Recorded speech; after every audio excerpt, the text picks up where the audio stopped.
ወወልድ ወመንፈስ ቅዱስ አሐዱ አምላክ አሜን። ዓለም ካብዚ ምንባር ናብ ምርባን ዘምፀኻ ንማያት ኩሉ ብኣፍንጫኻ እስትንፋስ እትእክብ ንሰማይ ብዘይባላ ደው ዘበልካ ንምድሪ እውን ኣብ ልዕሊ ማይ ዘጽንዓኻ ናይ ሰራዊት ጎይታ ልዑል እግዚአብሔር ሽምኻ ዝተመስገነ ይኹነልና። ቃልኻ ንኽንሰምዕ ኩሉ ግዜ ካብ ዘለናዮ ስፍራ ፀዊዕኻ ናይ ምሕረት ቃልኻ ትዕንግለና ቅዱስ እግዚአብሔር ልሙውን አንደበትና ከፊትኻ ቃልኻ ክትምህረና ክትምዕደና ንልምነካ ኣሎና። ናይ እግዚአብሔር ደቂ ናይ ድንግል ማርያም መፍቀርቲ ኣብ መላእ ዓለም ዘለኻትኩም እግዚአብሔር ተስፋ ገይርኩም ቃሉ ክሰምዑ ዝመጻኻትኩም ኩላትኩም ሕያው አምላኽና በእግዚአብሔር ሰላም እብለኩም ኣለኹ። ሰላም እግዚአብሔር ምስ ኩላትና ይኹን። ከመይ ውዒላትኩም? ከመይ ውዒላትክን? ከመይ ቀኒኻትኩም? አሜን። እግዚአብሔር አምላኽና ሽሙ ዝኸበረን ዘተመስገነን ይኹንልና። ቅዱሳን መላእክቲ ተራዳኢነቶም ጻድቃን ሰማዕታት በረኸቶም አይፈለየና። ቅድስት ድንግል ማርያም መልዕልተ ፍጡራን መትሕተ ፈጣሪ ዝኾነት አዴና በረከታ አማላድነታ አይፈለየና። ንሎም መዓንቲ ከም እግዚአብሔር ፈቃድ እንነጋገረሉ ናይ ትምህርትና ርእሲ ንእግዚአብሔር ተገረዙ ናይ ልብኹም ሸለፈት እውን አወግዱ ብዝብል ኢና ክንነጋገር።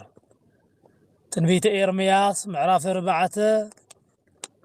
ካብ ፍቅዲ 4 ተመዝጊቡ እንረኽቦ ቃል እዩ። እግዚአብሔር አምላኽ ኣብ ነቢያት ሓዲሩ ብትንቢት መልክዕ ንሰባት ኩሉ ዝተናገረ ናብ ቃሉ ተመሊሶ ብቃሉ ጸኒዖም ንዕኡ ምእንታን ክኾኑ እዩ። እግዚአብሔር ብሓደን ብኻልእ መንገድን ስለዝምህርን ስለዝናገርን ቃሉ ኣብ ነቢያት መንፈሱ ገሊጹ ቃሉ ጽዒኑ ብቃሉ ንኽንነብር እግዚአብሔር ይምህረና እዩ። እዚ ናይ ኤርምያስ ትንቢት ዝተጻሓፈ ቅድሚ ልደተ ክርስቶስ ዋላ እንተኾነ ነገር ግን አምላኽና እግዚአብሔር ዝተጻሓፈ መጽሓፍ ሁሉ ንህይወትናን ንድሕነትናን እዩ እሞ ኤርምያስ ብግዚኡ ነቶም እስራኤላውያን ዝስጋ ተባሂሎም ዝተጸውዑ ምኽርን ተግሳጽን ዋላ እንተኾነ ነገር ግን ብእግዚአብሔር አሚኖም ንዝነብሩ ሰባት ሁሉ ክኽተልዎ ዝግባእ መንገዲ ዝተቐመጠ እዩ። ነቢይ ኤርምያስ መወዳእታ 7 ዘመንን ኣብ መጀመርታ 6 ዘመንን ቅድሚ ልደተ ክርስቶስ ዝነበረ ነቢይ እዩ። ኣብ ነዊሕ ኣገልግሎት ህዝቢ እግዚአብሔር ካብ ጣዖት ኣምልኾ መሊሱ ናብ ኣምልኾ እግዚአብሔር ክመፁ ዝገብር ዝነበረ ናይ እግዚአብሔር ነቢይ እዩ። እግዚአብሔር ዝገበሮም ኣብ ልዕሊኦም ሁሉ ብሓሰንካ ሓጢአቶም ምዃኑ ካብቲ ዝገበርዎ ሓጢአት ዝተለዓለ እግዚአብሔር ከቢድ ጥፍኣትን መከራን ኣብ ልዕሊኦም ይበጽሕ ከም ዘሎ ንእስራኤል ዘስጋ አጠንቂቁ ይናገር ዝነበረ እዩ። ዋላ 6 ዓመት ቅድሚ ልደተ ክርስቶስ ዝተጻሓፈ ዋላ እንተኾነ ነገር ግን لومي خعان إسرائيل زنبس تباهيلنا ننصوع عن خلاتنا زتلاخه زتصحافه ملእኽቲ እዩ ኖ እግዚአብሔር ኣብ ልዕሊኡ ሓዲሮ ብመንፈስ ተገሊጹሉ እቲ ናይ እግዚአብሔር ቃል ናብ ሰባት ሁሉ ሒዙ ይመጽእ ነበረ ካብ ዝተለዓለ ከዓ ኤርምያስ አቀዲሙ እግዚአብሔር ዝመረጾ ንህዝቡ መድኃኒት ክሆን ገይሩ ዝላእኹ ከም ዝኾነውን ይናገር እዩ ምክንያቱ ኤልያስ ናብዚ ዓለም እዚ ክመጽእ ከሎ አቀዲሙ እግዚአብሔር ካብዲኡ ማህፀን ሓሪዩ ከም ዘምጾ ኣብዚ መልእኽቱ ይናገር እዩ ኣብቲ ባዕሉ ዝጽሓፎ ባዕሉ ዝተናገሮ ትንቢት ክንርኢ ከለና እግዚአብሔር ከምዚ ይብል ናባይ መጽኡ ኣብ ከርሲ እንኻ እንተይሃነጽኹካ ካብ ማህፀን እንተይወጻእኻ ቀደስኹካ ንኣህዛብ እውን ነቢይ ገይረካ ኣለኹ በለኒ ይብል ምዕራፍ 1 ካብ ፍቕዲ 4 ጀሚርና ክንርኢ ከለና ትንቢት ኤርምያስ ኣብ ባዕሉ ኣነ ንህዝበይ ኩሉ ነቢይ ክትኾን ንኣህዛብ ኩሉ ገይረ መሪፀካ ኣለኹ ኣነ ድማ ኣይፋልካን ኦ እግዚአብሔር አምላኸይ ገና ቆልዓ እየሞ ኖ ከማይ ከም ዝዛረብ አይፈልጥ ከመይ ከም ዝዛረብ አይፈልጥ ኢሉ ዋላ አንተ ተናገረ ነገር ግን እግዚአብሔር ነብይ ኢሳይያስ አንደበት ዝኾነ ንሙሴ አንደበት ዝኾነ ንኤርምያስውን ባዕሉ አንደበት ከም ዝኾኖ አቀዲሞ ነጊርዎ እዩ ካብዚ ተላዒሉ ኢሳይያስ እዚ ቃል እዚ ክናገር ኽኢሉ ኣሎ ማለት እዩ ኤርምያስ ተወለደ ለይሁዳ ከተማ ፍሉይቲ ስማ ዓናቶት ኣብ ዝተባሃለት ሃገር ክኾን ከሎ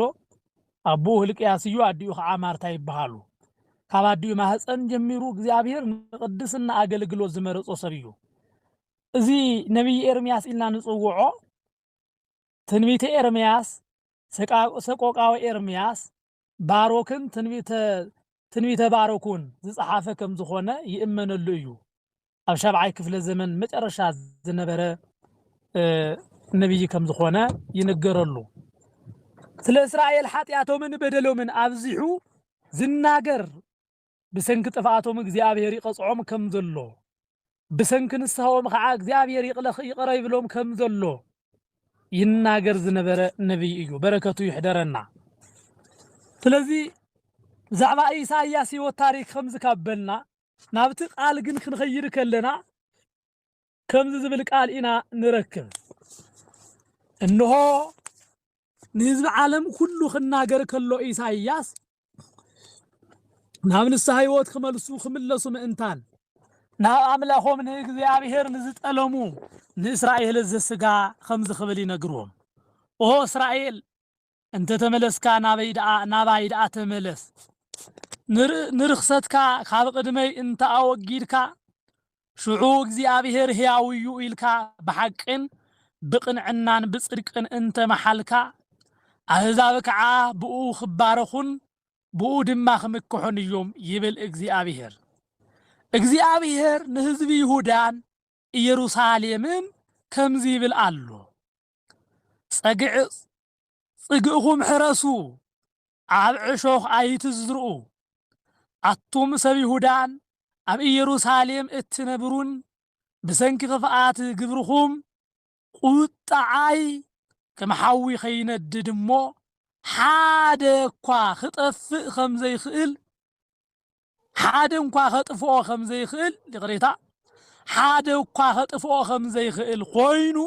ሃለሃል ይብል ከይብልስ ንእግዚአብሔር ተገረዙ ናብ ልብኹም ሸለፈት እውን ናይ ልብኹም ሸለፈት እውን ኣወግዱ ይብለና እግዚአብሔር ኣብ ልዕሊ ነቢይ ኤርምያስ ሓዲሩ ነቶም ህዝብታት እስራኤላውያን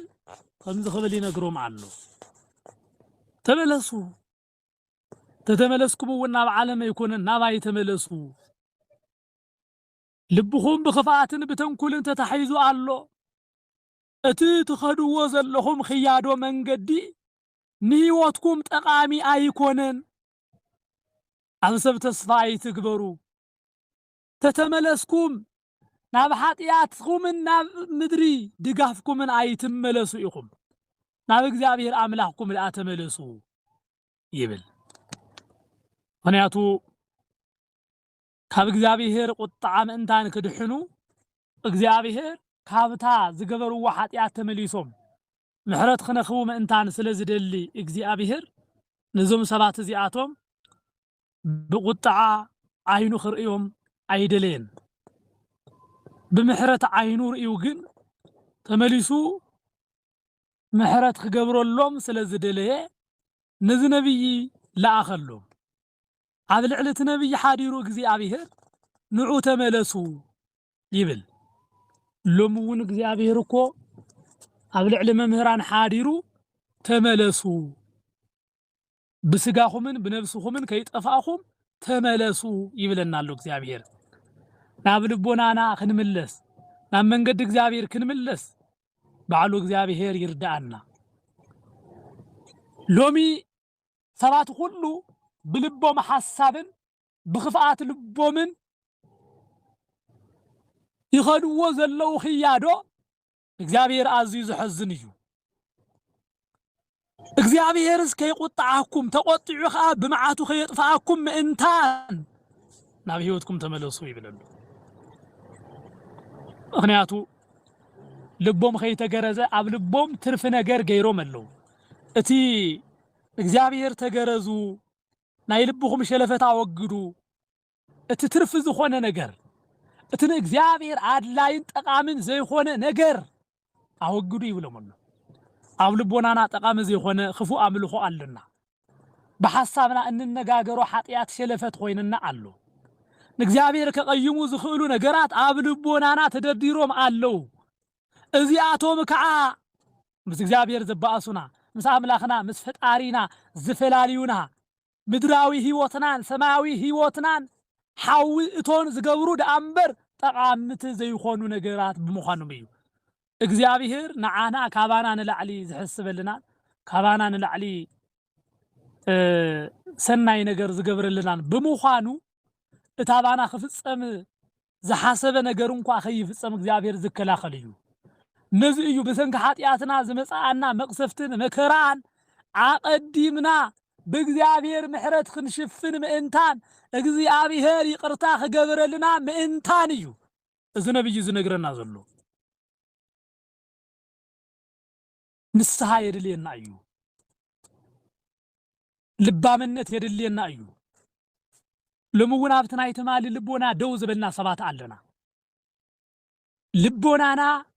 ዘይተገረዝና ሰባት ኣሎና ብትዕቢት ኃጢአት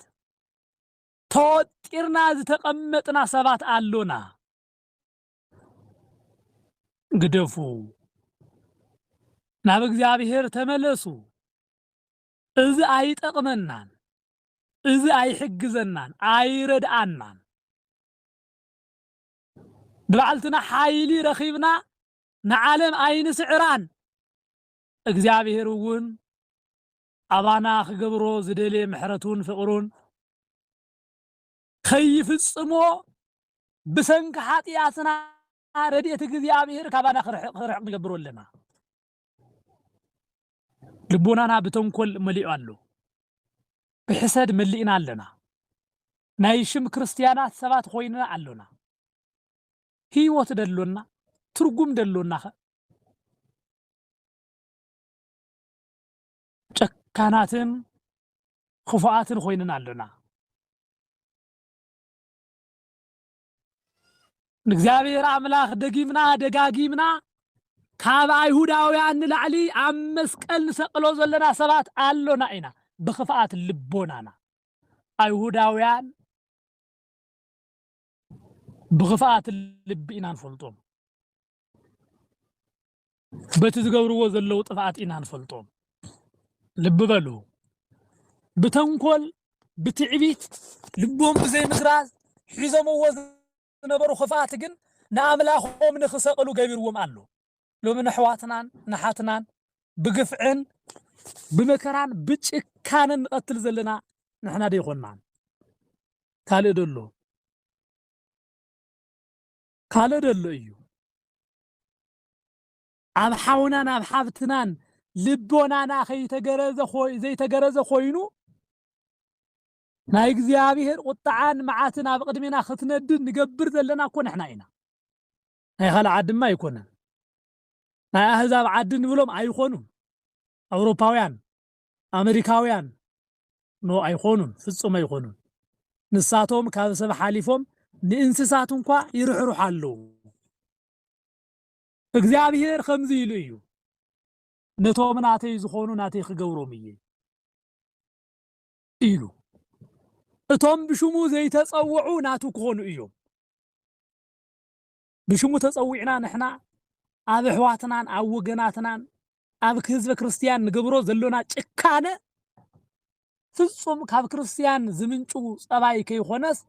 ካብ ሰብ ኣብ ዓለም ዘለው እኮ እምነት ዘይብሎም ብክርስቶስ ዘይኣምኑ ግን ኣይኮነን ሰብ ካብ ካልእ ዓለም ዝመጻእኻ ኢኻ نحنا زين فولتو قانقوا تزارب إخا بهير كان عاليت كان أهيغور كان إخا إيلوم كساردوون كقتلوون يقرأ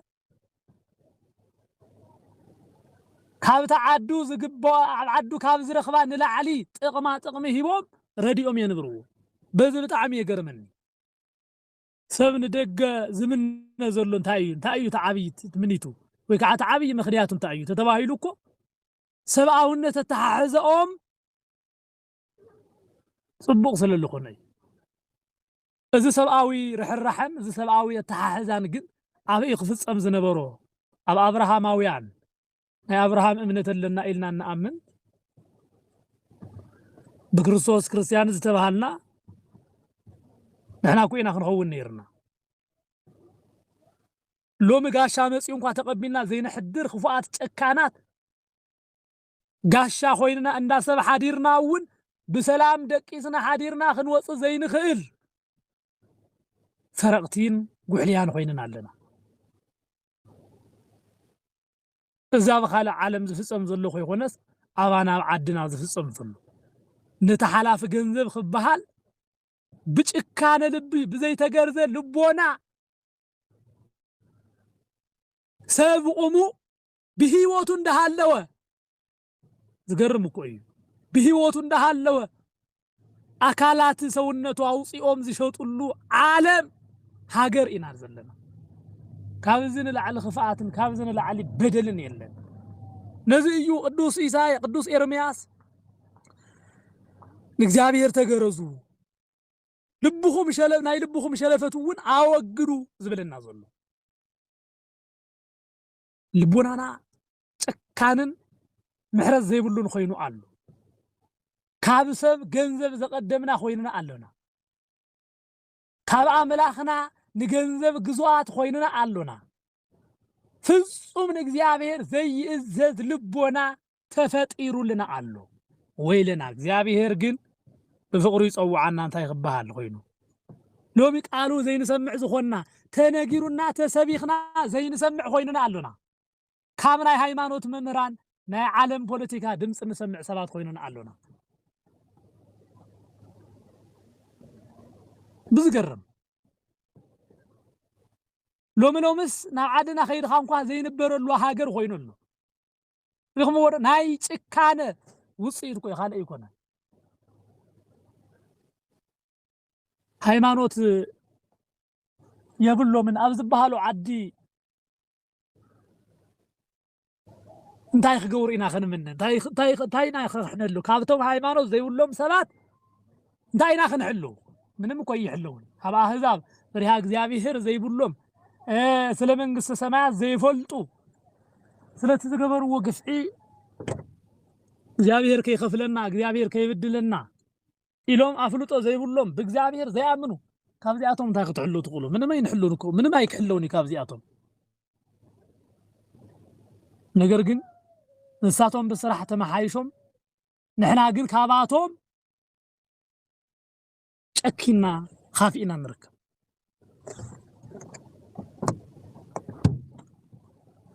ببمعالتن ببساعاتن نريو زلونا مكران هي مكران طفاتن سللو خونا مالتي كمي ديابلوس ابي هوتنا تواريسو كم زلو كمي خفوات اغاننتي يصاوتنا كم زلو ግን بግልጽ يري يእዛና ሰናይ ነገር ካብ ምስማዕ ደው ካብ ዘብላ ጸኒሕን እየን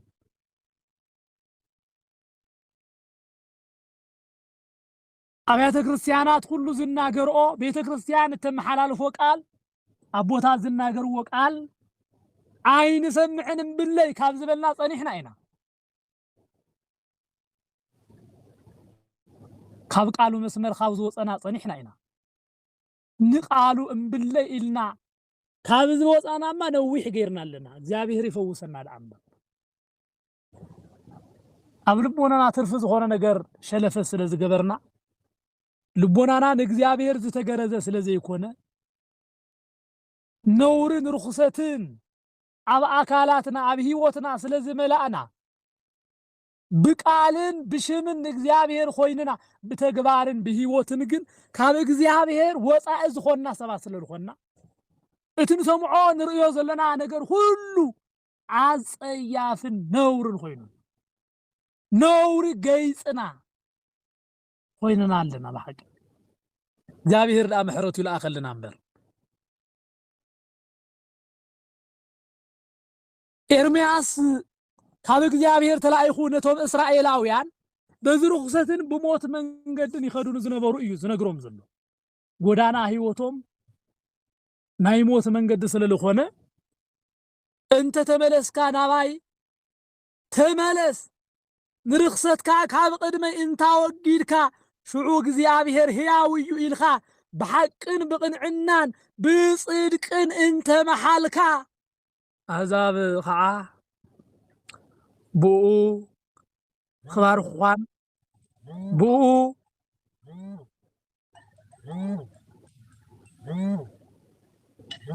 كمكحون اليوم يبل እግዚአብሔር ንህዝብ ይሁዳን ኢየሩሳሌምን ከምዚብል አሎ እግዚአብሔር ንህዝቡ ዝናገሮ ዘሎ ቃል እዩ እግዚአብሔር ንህዝቡ ዘውጾ ዘሎ ድምጽ እዩ እግዚአብሔር ናውን ክምለሱ ምእንታን ዝህቦ ዘሎ መንገዲ ህይወት እዩ በቲ ቃል አምላኽ ጸኒዖም ንኽነብሩ ሰባት ሁሉ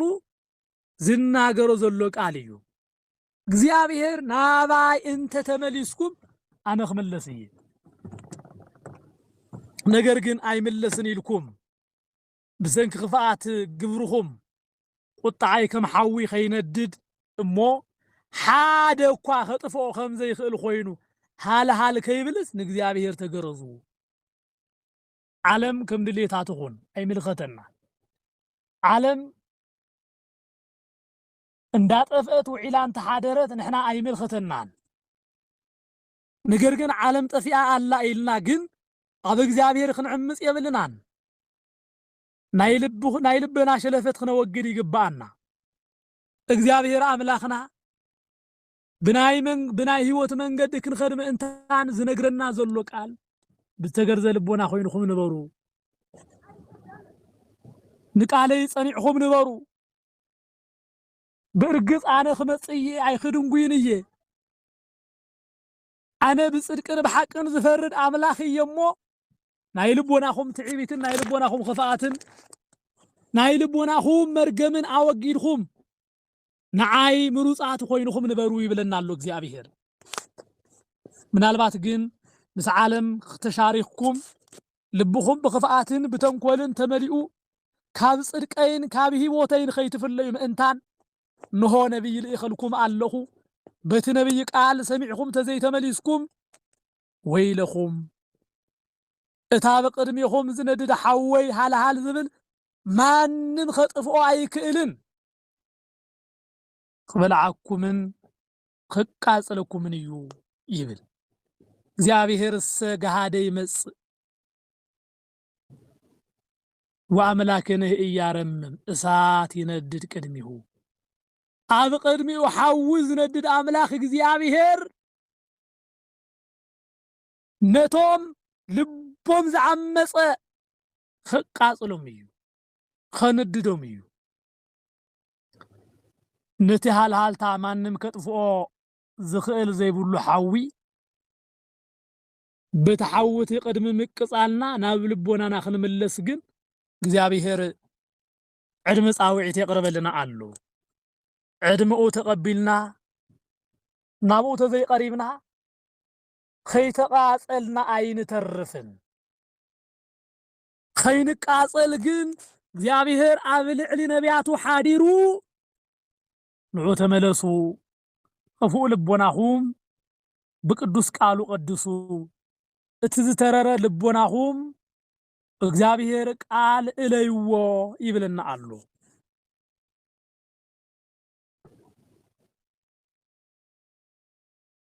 አቦሪ ዘዳግምውን ባርሲ ንስኻትኩም ዕልቦ ልብኹም ግዘሩ ክሳድኹምውን ደግም አይተትርሩ ይብል ዕልቦ ልብኹም ግዘሩ ልቦናና ተዓፊኑ አሉ በኃጢአት በበደል በመርገም በኽፍአት ብዝተፈላለየ ዓመፅ ልቦናና ተታሒዙ አሎ እቲ በኃጢአትን በበደልን ዝተኣሰረ ልቦናና እግዚአብሔር ክፈትሖ ምእንታን ናብኡ ክንቀርብ ይግባአና ልቦናና በእግዚአብሔር ምግራዝ ማለት ንስሐ ምእታው ማለት እዩ ስለቲ ትማል ዝገበርናዮ ኃጢአትን መርገምን አሚንና ናብኡ ምምላስ እዩ ጽባሕ ድሕሪ ጽባሕ ክንገብሮም ዝኣነምናዮም ወይ ከዓ ትልሚ ዘውፃናሎም ነገራት ብሙሉእ ገዲፍካ ናብ እግዚአብሔር ገጽ ምምላስ ማለት እዩ ወእግዚአብሔር ናይቲ ማሊ ልቦናና ናይቲ ማሊ ክፍአትና እንዳረአየ ቂም ዝሕዝ አምላኽ አይኮነን ትናይቲ ማሊ ግብርናን ኃጢአትናን ገዲፍና ሎሚ ዘሎናዮ ህይወት ዝደልን ዝመርጽን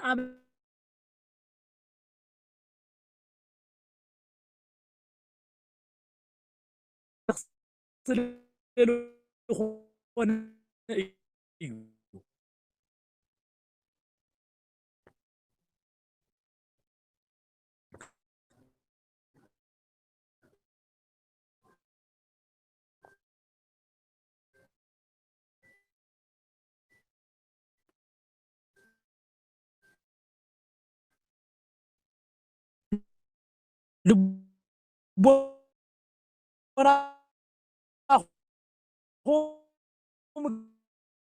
ረዙ እንዳበለ ጻውዒት የቅርብ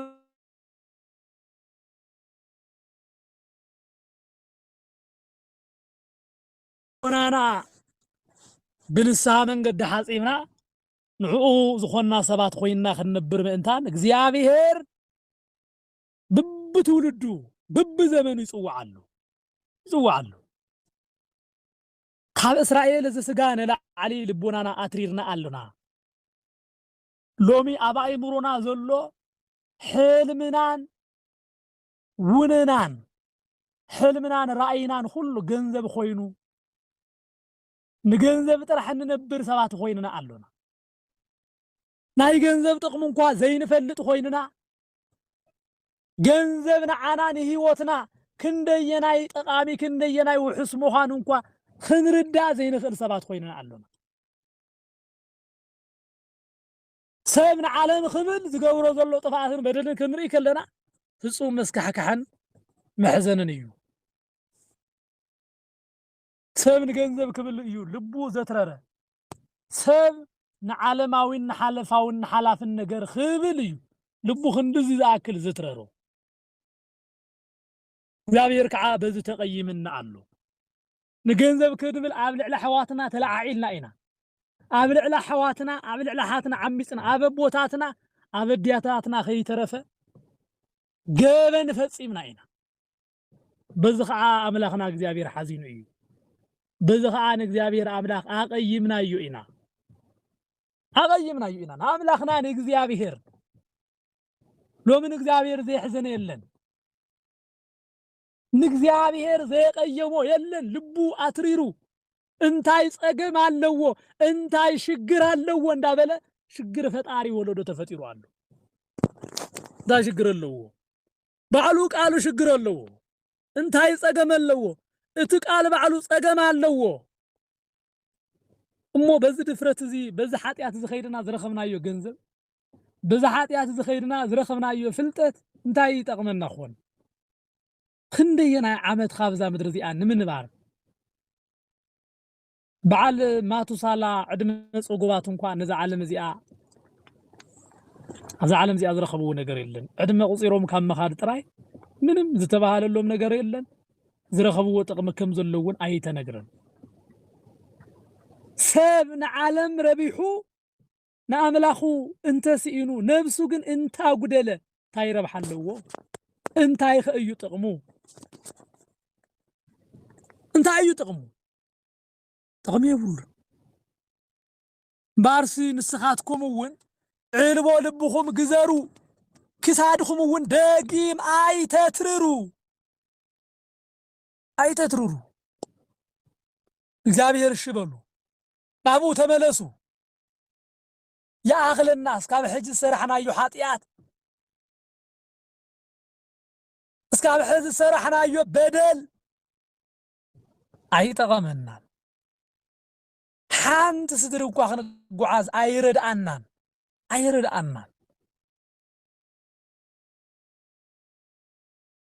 ንእግዚአብሔር ምችዋት ንኹን ኣብ ልቦናና ዘሎ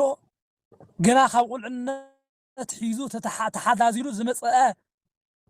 ንእግዚአብሔር ዘይምችው ነገር ካብ ህይወትና ነወግዱ ይጠቅመና እዩ አይኑ ጉዳይ አሉን ኣብ ምድሪ መንገዲ ፍልጠት ዘለና ኮይና ክንነብር ኢና ኣብ ሰማይ እውን ንእግዚአብሔር መንግስትን ብሩፃት ክንኾን ኢና በየናይ አካይዳ በየናይ መንገዲ ልብና ንእግዚአብሔር ኣብ ቅድሚ እግዚአብሔር ብዘይ ምትራር ትሑት ልቦናን ቅኑዕ ስብእናን ሒዝና ክንነብር ይግባአና تعانتو زلعال كلكم حساب أو عالم زلو نجر خرّا كله نسبات كم يخمز حزن إيو أتبكر سنا سرح نصرحو زيتو عاملنا جديتا نحن واس أوز جبانا نجر نساتهم خواص أو خلوا مرأي خمسين اللي على زحفر نجر يلين ناي بيت كريستيان سرح ناي مهران سرح ناي كريستيان سرح እግዚአብሔር ዘይፈልጥዎ ከምዝ ተወለደ ከምዝ ተጠመቀ ከምዝ ሞተ ከምዝ ተሰቀለ ከምዝ ተሰቀ ከምዝ አረገ ዘይአምኑ አብልዑ አስዩ ዝብል ላይ መጽሐፍ ቅዱስ ቃል ዘይተቀበሉ ብተቃራኒው ዚአቶም ነቶም ጽጉማት ክረድኡ ከለው ነቶም ሕሙማት ክሕክሙ ከለው ነቶም ድኹማት خدقفو كلو مرأي مثلا نجار يلن نحنا نتوم زحاممو مدحانتن كنهب يقر نتوم حيوان طعيا زلوون كنقتل بزوح نجار انمه سباتينا من قنينت عدو زسرحلنا سبات خويننا قالونا كل غزي زبلكم ابتي بحلفا عدنا زلو ፍጹም እግዚአብሔር ክኸብረሉ ዘይኽእል ስራሕሉ ዘሎ ስራሕ ክንርኢ ከለና ግን ብሓቂ ነንበዓልተና ተዘይተነጋጊርናዮ መቸም መከራኻን ገበንኻን ማንም ክሕዞ ይኽእልን ዘሎ ምንዕራቕ ብመሰረቱ ልብና ካብ ዘይምግራዙ ትዕቢትን ክፍኣትን ልቦናና ቀዲሙ ክመልእ ከሎ ዝመጽእ እዩ ዘይምክብባር ኣነ ፈልጠልኻ أنا قبرلك كاباين العلي من يمسع زبلت حساسة وعدنا نقيسونه تصم كبار ذبح لله نابوتات مخبار لله زكو نايك زابير حقكو أبوها نديها نخبر كل مصحفكو قدن ካብ አብራሆም ዝተኸፈልካሎም ወላዲን ጥራይ እኮ ይኾንም ብዕድመ ዝዓብዩ ኻንኮ እዩ ኣብ ዓድና ዘሎ ሕዚ ግን መሕዘኒ እዩ ቀደም እኮ ቅድሚ 20 ዓመት ዝነበረ እንኳ ክንሪኦ ከለና ለውጡ ብጣዕሚ ዝተፈላለዩ እዩ ንምዕባይ ሓውካ ወይ ከዓ ንምዕባይ ሓፍትኻ እንኳ ክፅውዕ ከለኻ ናይ ፀዋውዓ ክብሪ ኣለዎ ሎሚ ግን ካብዚ ኩሉ ሓሊፍና ናይ ክፍኣት ሰባት እንዳኾንና መፅና ኣለና ምጭኽኻን ክብረት ዘይብሉ ምክባር ዘይብሉ ልበ ገና ምስ ተወለደ ጀሚሩ ብትዕቢት ዝተመልአ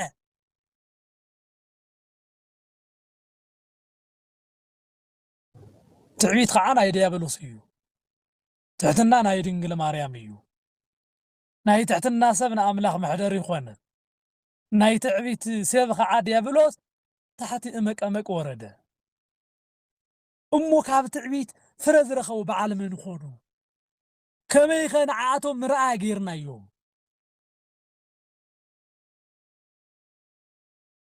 ንጸላእቲ ሓለንግን መድሓኒትን ዋላ እንተኾና ንባዕልትና ግን እኮ ብጣዕሚ ዝተጎዳእና ኢና ብዓለም ኩሉ ዘይኸሰብና ብጣዕሚ ዝተጎዳእና ኢና እኮ እዚ ክንሓስብ ከለና ኣዝዩ ይሕዝን እዚ ከዓ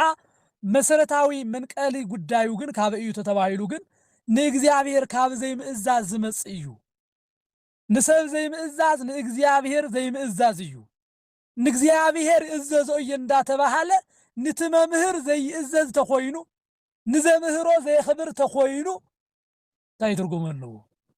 ኣለዎ ድዩ የብሉን ንድንግል ማርያም ይፈትዋ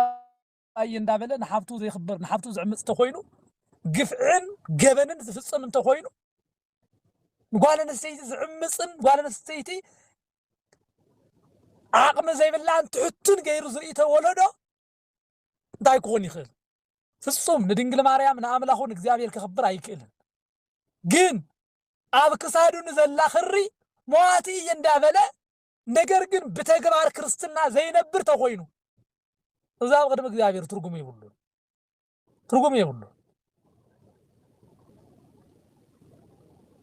ክሳድና ብሓጢአት ዝተረረ ብትዕቢት ዝተረረ ልቦናና ብተንኮል ዝተመልአ እንተኾይኑ ምንም ትርጉም የብሉን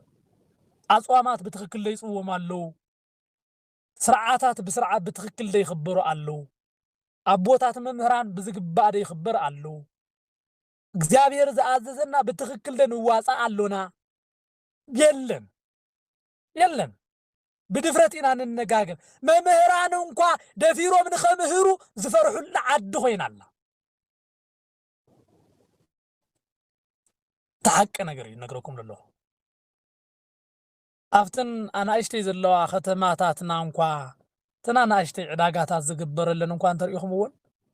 ናይ ሰኑ ዕዳጋ ናይ ቀዳም ዕዳጋ ናይ ሓሙስ ተና ኣናእሽተይ ከተማ ቁሸት ዝበሃላ ጣብያታት ሰብ ከይሞተለን ዝውዕል ዝሓድረን ኮይኑ ብዘይረብሕ ነገር ናይ ስላሴ ህንፃ ዝኣክል ብዘይ ምንም ፍርሓት ቀሊል ነገር እኮ እዩ ቀሊል ነገር ብቀሊል ነገር ናይ ሰብ ህይወት ዘሕልፍሉ ዓዲ ንኣላይ ንዳይና ዘይምቹ ኮይኑ እግዚአብሔር ኣምላኽ እውን ረድኤቱ ከገልጽ ምሕረት እግዚአብሔርን ጽድቂ እግዚአብሔርን ከይከናወነሉ ምሕደረ ዲያብሎስ ጌርና ይሉና እግዚአብሔር ብሓቂ ምሕረቱ ይግበረልና ሓደ መዓልቲ ንመንፈሳዊ ኣገልግሎት ከይደ ዝረኣኽዎ ዓዲ ኣሎ በዚ ብደቡብ ኢትዮጵያ ጉራጌ ዝበሃል ስፍራ ኣሎ ምናልባት ብሱም ትፈልጥዎ ሰባት ህሉ ከምኡውን ብኣካል ከይድኩም ትፈልጥዎ ሰባት እውን ክትህልው ኢኹምና ብዝኾነ ኣካል እንወር ዝበሃል ከባቢ ከይደ ተወሰነ ግዜ ንኣገልግሎት ኣውቀኒ ይፈልጥ እየና ካብ ዝገርመኩም እቲ ማሕበረሰብ ንዓበይቲ ገረብ ሽማግለ ዝበሃሉ እቲ ማሕበረሰብ ንኢዱ እንኳ በትሪ ኣይሕዝን ካብ ዝገርመኩም ሰብ ኣይበኣስን ብጣዕሚ ዝገረመኒ ሰብ ኣይበኣስን ተጠራሪፎም ወይ ከዓ ከምዚ ሃይለ ቃል ተነጋጊሮም ነገራት ደው ይብሉ ዳ እምበር ናብ ዝመረረ ፅልኢ ፍጹም ኣይኸዱን እና ብታሪኽ ኢሉኒ ብታሪኽ ሰብ ንሰብ ቀተሎ ዝበሃል የለን ክብል ነጊሮም ኣነ እውን ናብታ ውሕድቲ ግዜ ዝረኣኽዋ ነገር እንኳ ሓሳብ ንሓሳብ እንኳ ክለዋወጥ ከሎ ብጣዕሚ እዮም ዝደማመፁ ብጣዕሚ እዮም ዝደማመፁ እዚ ብሓቂ ሕጊ እግዚኣብሔር ምኽባር እዩ ኣነ ካብቲ ዝረኣኽዎ እዩ ዝነግረኩም ዘለኹ ምናልባት ጎረሎ ክህልዎ ይኽእል ኣነ ናብቲ ዘይበፃሕዎ ዓዲ ማለት እዩ ኣብታ ዝረኣኽዋ ከም ወረዳ እያ ማለት ከም ወረዳ ተኣክል እያ እታ ስፍራ ክንዞራ ዝቐነና ኣገልግሎት ታቦታት ንግስ ነይሩ እና ሰብ ንሰብ ክንደየናይ ከም ዝከባበር ክፉእ ቃል ክዛረብ ከሎ ተሓደስ ነት ዓብይ እዩ ሓዳር ሰብ ሓዳር ዝኾነ ተሓደስ ከምዚ ገይሩ ክፈራርሖ ዋላ ይኽእል እዩ ንምንታይ ከም ዝስላታ ገለ ኢሉስ ይቁጥዖ ናይቲ ዕብይ ዝበለ ሰብኣይ ድምፂ ተቐቢሉ ተግባር ኣብ ተግባር ይውዕሉ ሰብ ማለት ከምዚ ክኾን ዝግብኦ ብትዕቢት ዝተመልአ ሰብ ግን ኣይኮነን ሎምሎም እኮ ኣብ ዓድና መስቀል ሒዞም ቀሳውስት እንኳ ንዕርቂ ደው ኢሎም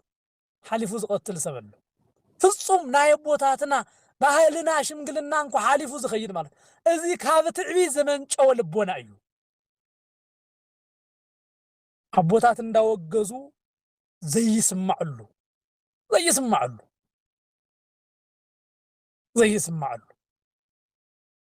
ኣብ ልዕሊ ሰበይቶም ዝኸዱ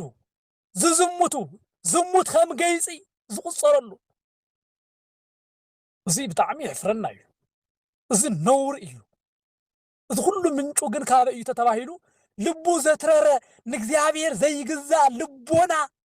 ክፈጥሮም ዝኽእሉ ተግባራት እዩ እግዚአብሔር ግን ናብ ነብስና ናብ ህይወትና ይምለሰና በሓቂ ልቦናና ንእግዚአብሔር ዘይግዛእ ኮይኑ ክፉኣትን ጨካናትን ኮይና ኣሉና ባሕር ሰጊረን ኣሕዋትና ንስራሕ ንዝኸዳ እንኳ ብዘይ ምንም ምህረት ብጭካነ ገንዘብ ሲና ንዝመፃ ኣዋልድ ገንዘብ ረኺበን ወለድን ክድጉማ ክሕግዛ ንዝመፃ ብኣሽሓትን ብሚልዮንን ዝሓትት ወለዶ እኮ ናይ ባዕልትና ወገን እኮ ይመሊሱ ከመይ ዝበለ ጭካነ ከመይ ዝበለ ክፍኣት ከመይ ዝበለ ፍጹም ንእግዚአብሔር ፍርሓት ከዓነ ኣብ ክሳዶም መስቀል ኣለዎም ካብ ዝገርመኩም ትዝሕዝን እኮ ንሱ እዩ ብስም ድንግል ማርያም ብስም እግዚአብሔር ከዓ ይምሕሉ እግዚአብሔር ግን ብሓቂ እዚ ክፉእ ዘመን ኣሕሊፉልና እዚ ክፉእ ዘመን ኣሳጊሩና ክንርኢ እግዚአብሔር ይርዳኣና ይሕግዘና እዚ ክንብል ከለና ግን ክንደይ ግብረ ሰናይ ዝገብሩ ክንደይ የዋሃን ክንደይ ንእግዚአብሔር ግዙኣት ንባዕሎም ሓቢኦም ዝነብሩ ወገናት ህዝብታት ከም የለውን እንዳበልና ግን ኣይኮነን እዞም ብተንኮል መንገዲ ይኸዱ ዘለዉ ግን እግዚአብሔር ምሕረት ተገበረሎም እግዚአብሔር ናብ ልቦናኦም ተመለሶም ምናልባት እውን ናብኡ መንገዲ ናብኡ ገጽ ክገብር ንዝሓሰበ ሰብ እውን ምኽንያት ምድሓን ተኾነ ኢልና ኢና ዝቃል ዝተነጋጊርናዮ ልቦናና እንዳተሸበረ ልቦናና እንዳሓዘነ ዝቃል እዚ ክንነጋገር ተገዲድና ኣሎና እግዚአብሔር አምላኽ እቲ ካብ ኢያሪኮ ንላዕሊ ዝተረረ ልቦናና ካብ ናይ ዓለም እምባ ካብ ኢበረስት ንላዕሊ ካብ ኢበረስት ከረን ንላዕሊ ዝዓበየ ዝኸፍአ ልቦናና እግዚአብሔር ግን ብፍቅሩ ሰይሩ ብፍቅሩ ቀይሩ የዋህን ቅዱስን ልብ ክህበና ፈቃዱ ይኾነልና መድኃኔ ዓለም ቸርነቱን ምሕረቱን ኣይፈለየና ኣብ ልቦናና ዘሎ ክፉእ ነገር ሁሉ ኣወጊድና ፍጥር ሊተ ልበ ንጹሃ እንዳበልና ንእግዚአብሔር አምላኽና ክንልምኖ ይግባአና እግዚአብሔር አምላኽና እውን ንጹህ ልቢ ገይሩ ቀዲሱ ክህበና ምእንታን ክንልምኖ ይግባአና ናይ ቅድስተ ቅዱሳን ናይ ድንግል ማርያም በረከት ረድኤት ኣማላድነት ኣይፈለየና ናይ ቅዱሳን ጻድቃን ሰማዕታት ሁሉ በረከቶም ምስ ኩላትና ይኹን አሜን